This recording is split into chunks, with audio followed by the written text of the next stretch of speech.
Bismillahirrahmanirrahim. Assalamu alaikum students. Welcome to class 9th. Today our topic is Pythagoras theorem and inshallah we will complete exercise 15. Boys, our topic is Pythagoras theorem. Pythagoras, a Greek philosopher and mathematician, discovered the simple but very important relationship between the sides of a right angle triangles. और उसका जो formula था, जो relation उसने define किया between the sides of a right angle triangle, वो use होता है to solve the many problems in a daily life. ठीक है. और उसने ये जो फॉर्मूला डिराइव किया, ये जो रिलेशन बनाया, इसको उसी के नाम से कॉल किया जाता है Pythagoras theorem. And there are various methods to prove this theorem. And here we will discuss its statement.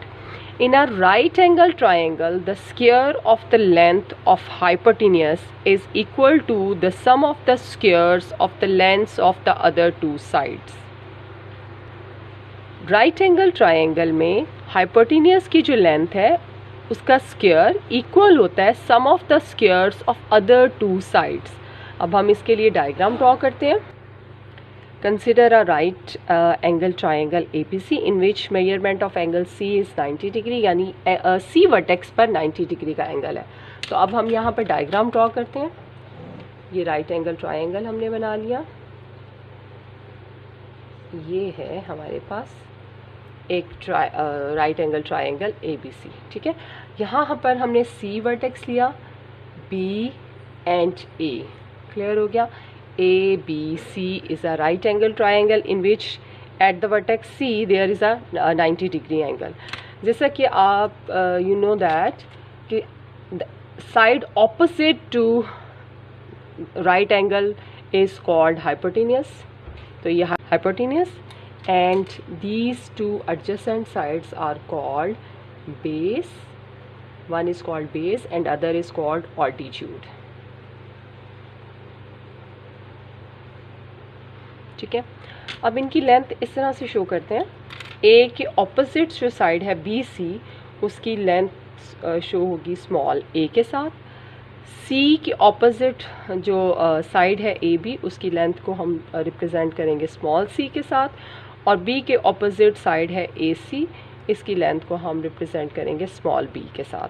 तो फिर according to this theorem the square of hypotenuse means C square is equal to sum of the squares of other two sides and base और altitude, यानी a square plus b square.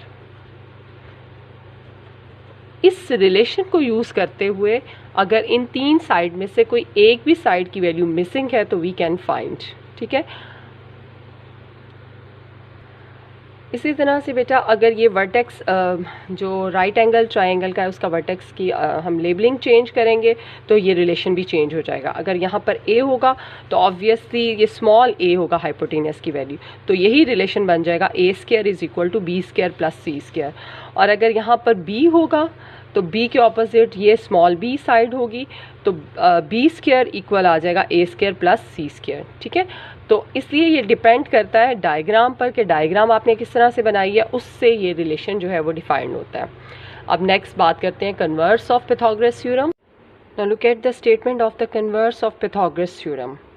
If the square of one side in any triangle, if the square of one sides of a triangle is equal to the sum of the squares of the other two sides, जो other two sides हैं उनके squares का जो सम के equal आ जाए अगर, तो then the triangle is a right angle triangle. ठीक है. कोई भी ट्राइंगल है जैसे ABC,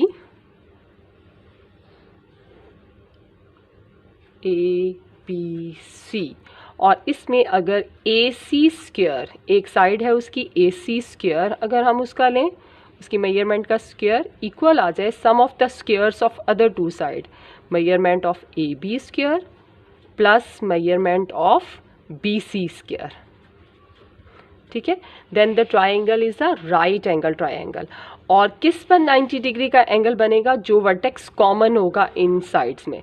इन ये जो sum of the square of the sides लिए हैं हमने, इसमें देखना है कि B वर्टेक्स कॉमन है, सो B पर 90 डिग्री का एंगल होगा. तो then triangle ABC is a right angle triangle. तो इस तरह से हम अप्लाई करते हैं converse of Pythagoras theorem.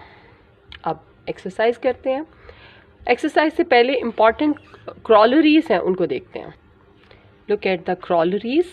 Late corollaries are the results बेटा which derived from the theorems. जो थ्योरम से हम डिराइव करते हैं रिजल्ट्स फर्दर, उनको हम क्रॉलरीज कहते हैं। Let C be the longest of the sides A, B and C of a triangle। Triangle की 3 साइड हैं A, B and C, और उन A, B and C में से C is the longest side। सबसे जो लंबी साइड है वो है यहाँ पर C। ठीक है, अब इससे 3 रिजल्ट डिराइव होते हैं कि if A square plus B square is equal to C square, यानी mean sum of the squares of 2 side is equal to the square of the longest side, then the triangle is a right angle triangle. तो फिर यहाँ एक right angle triangle बनेगी इस तरह से, right angle triangle, ये सी है और ये ए एंड बी। क्लियर हो गया। And if A square plus B square, यानी sum of the squares of 2 sides is greater than the square of the longest side, अगर सम जो है वो ग्रेटर आ जाए लॉन्गेस्ट साइड से, then the triangle is acute. Acute triangle बेटा वो होती है जिसमें हर एंगल जो है वो लेस देन 90 डिग्री हो, यानी इस तरह की फिगर बनेगी।